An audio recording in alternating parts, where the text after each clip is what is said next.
Seja muito bem-vindo ao canal Louise Crovesi.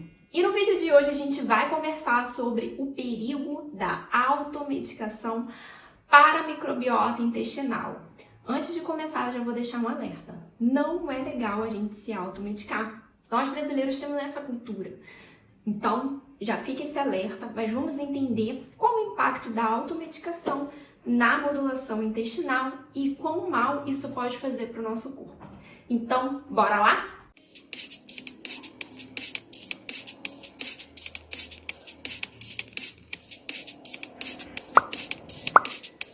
Bom, como eu já expliquei no início do vídeo, se automedicar é ruim.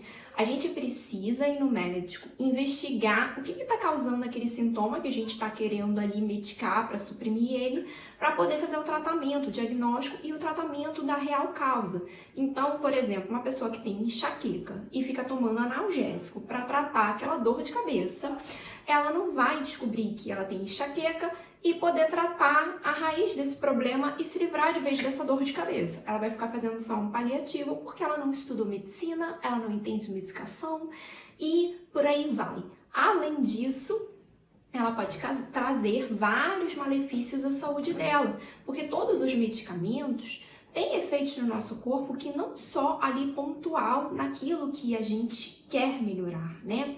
Então, muitas vezes a gente toma uma medicação e acaba atrapalhando outras coisas. Um grande exemplo são os antibióticos, e a gente já abre aulas com eles que são ali os principais quando a gente fala de atrapalhar a nossa microbiota intestinal.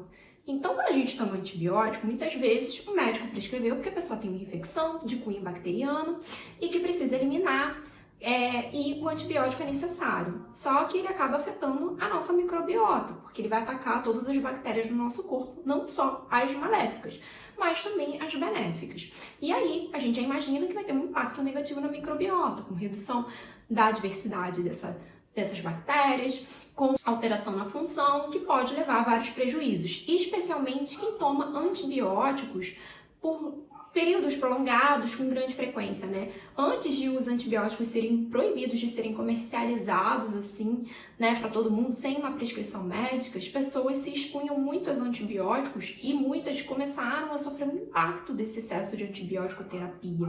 Por isso que houve essa mudança, por entender que antibióticos, eles têm que ser um recurso que o médico vai dizer o momento que tem que ser utilizado, por eles impactarem muito a nossa saúde. E as pessoas não têm essa noção. Só que não só antibióticos impactam a nossa microbiota. A gente tem outra classe de medicamentos que são muito utilizados, que são os anticoncepcionais, né? Por mulheres, no caso. A maioria das mulheres utilizam como método contraceptivo o anticoncepcional. Muitas delas, porque quando vai no médico para iniciar um método contraceptivo, é a opção que é oferecida.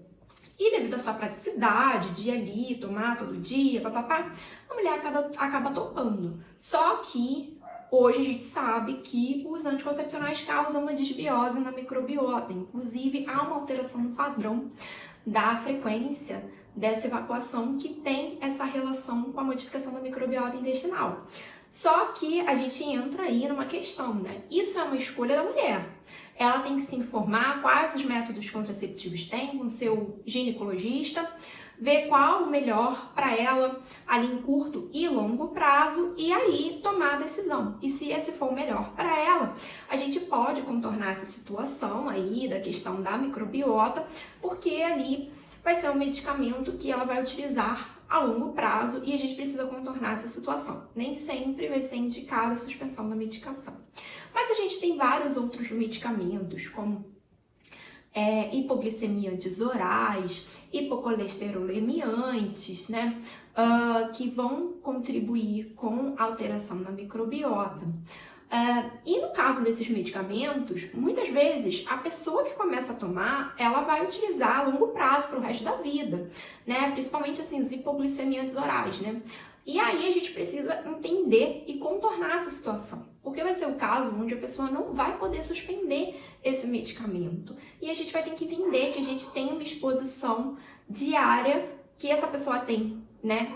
Que é negativa para a microbiota dela, e a gente precisa trabalhar com isso e entender ali mudando o estilo de vida, dieta, atividade física, sono, né? Os 4 pilares que eu costumo falar com vocês, modificando tudo isso, até que ponto essa modificação vai conseguir suprimir os efeitos do medicamento, ou se essa pessoa vai precisar, por um tempo, utilizar um probiótico por um tempo maior para poder controlar essa microbiota até ela se estabelecer e não sofrer mais impacto do medicamento. Outra classe de medicamento, e essa é muito utilizada, essa você consegue comprar na farmácia, não precisa de prescrição médica, são muitos medicamentos antiácidos, né? Os antiácidos ali, que tem várias propagandas, né, circulando aí na mídia, as pessoas tomam com frequência, porque elas têm problema de má digestão. Mas aí que entra até o papel do nutricionista, do médico, do profissional da saúde. A gente precisa entender aonde que está ocorrendo o problema dessa digestão. É uma questão de mastigação rápida, má mastigação? É uma questão de secreção inadequada de enzimas digestivas? Ou essa pessoa tem ali uma gastrite que já afetou a estrutura estomacal? Ou é uma pessoa que está com Helicobacter pylori, que está afetando essa digestão? Então é importante a pessoa entender por que ela tem com frequência essa má digestão, essa azia, esses sintomas aos quais esses medicamentos são ali orientados nessas propagandas à utilização. Porque quando ela toma uma vez e daqui a cada 10 anos, não tem problema. O problema é quando ela toma com frequência, porque aí, com essa frequência, ela vai modificar essa microbiota, porque ela vai mexer com o processo digestório, ela vai mexer com todo o funcionamento do trato gastrointestinal com o uso dessa medicação. Além dessa medicação, tem outras que são muito prescritas pelos médicos e que muitas vezes há um grande erro do paciente, que é o de não retornar no médico e seguir aquela prescrição para o resto da vida até a morte, sem saber se ele deveria te suspender ou se realmente o caso dele é para ele tomar essa medicação para sempre, que são os prazóis da vida, os inibidores da bomba de próton.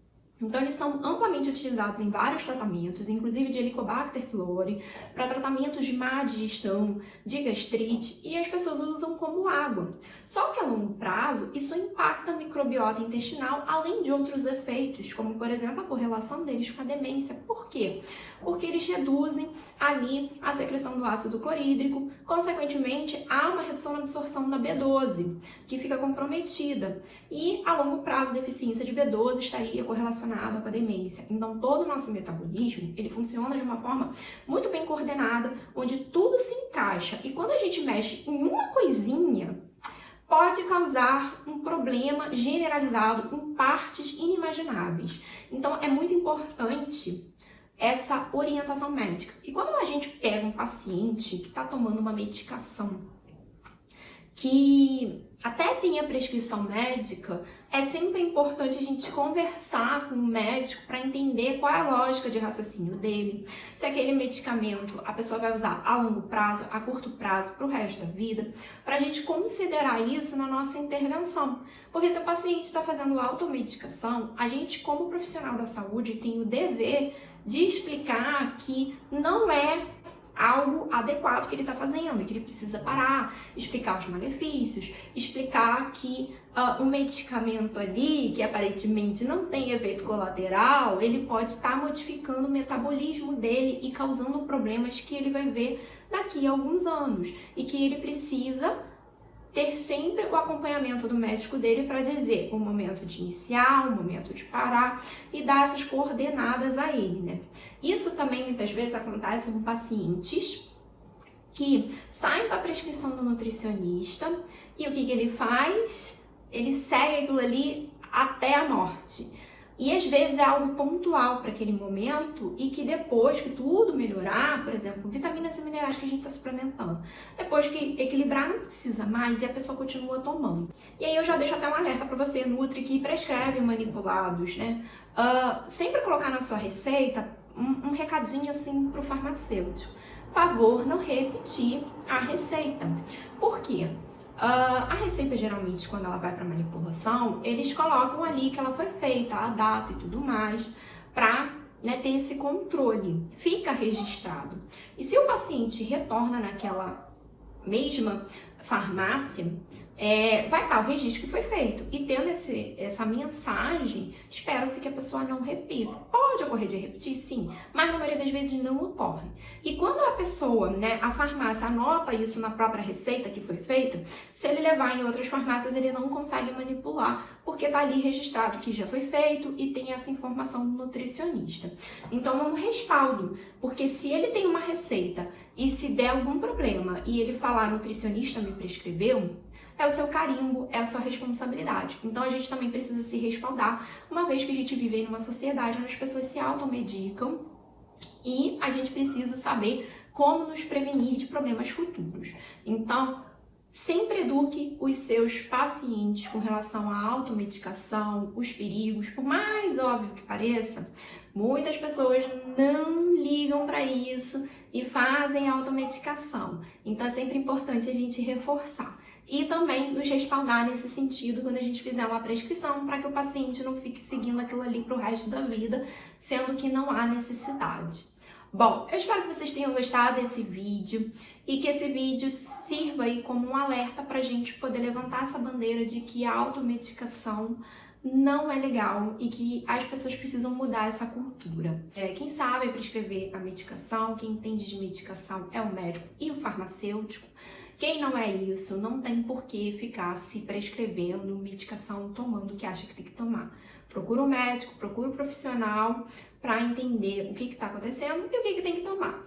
Bom, então eu espero que vocês tenham gostado desse vídeo. Se gostou, deixa seu like e a gente se encontra no próximo vídeo. Um grande beijo, tchau!